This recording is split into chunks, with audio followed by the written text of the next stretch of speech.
Hi guys, Hengist here from Hengist Comics. Welcome back to our channel and to our part 2 of our tester from our entitled Holland in Flames series, which is going to be coming up. I'm just going to quickly talk today about our influences and ideas, and I've obviously put together a montage of a few photographs which are sort of inspiring us to look at the ground, the sets and all of that, and try and make this as sort of authentic as we can. Admittedly, the game that we're running tonight is a composite of a number of particular actions, but it's still been damn good fun. I won't sort of dawdle on about too much and try and get us straight into the action so we can have a good understanding of what's actually going on. Just to recap, last week the Fallschirmjäger has made a successful landing and are now, as we return to the game, about to be reinforced.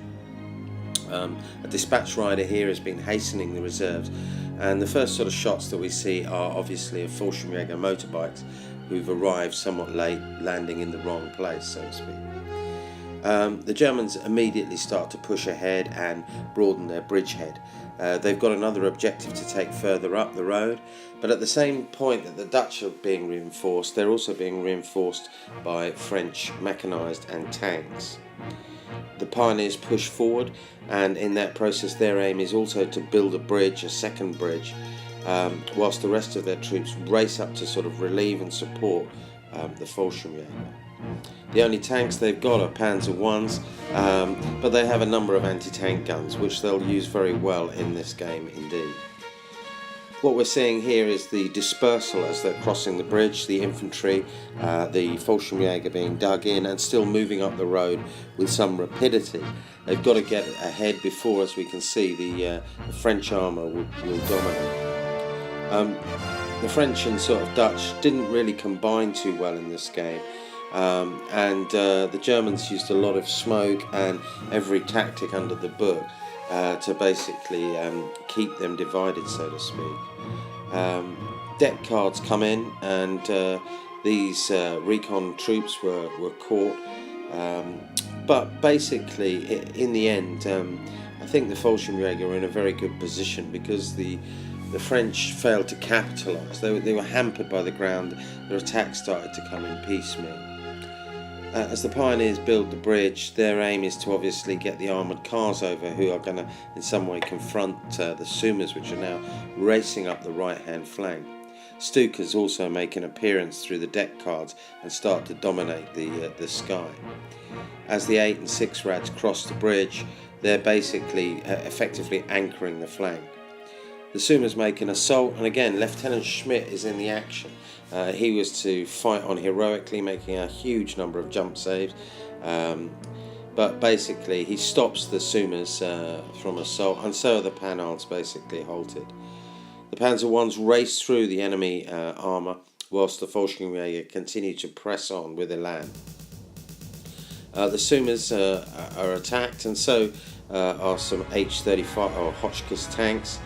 The Dutch and French infantry just fail to basically capitalise on anything.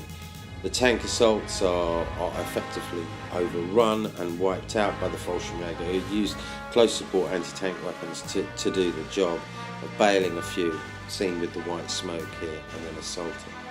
Then in a final stage there was a massive company attack. 3 platoons racing in, they hit everywhere hard, and ultimately were to be decisive in their actions. The Panzer Is that had escaped the gauntlet, so to speak, now also assaulted, supported by the infantry, and they drove in the Dutch. Again, Lieutenant Schmidt had been all over this battlefield. He'd fought in a number of, and led a number of assaults. It was a bad day really for the French tanks. Most of them were destroyed or disabled. And ultimately the French morale was to crumble. Schmidt seen here on the right, although it was more like he looked a bit like that really, to be brutally honest. But ultimately it was a really exciting and good game, and it was well conducted by the Germans. I think there's a lot to be learnt here in terms of how we deployed the tables. But obviously, if you like our work and you like our comics, do continue to support us and subscribe. I know that's a very quick and brief overview of what we've done today, but I hope you continue to follow us. As I said, these are just testers, so just stay tuned and enjoy what we've got. If you've got any ideas or want to support us, do let us know. So bye for now.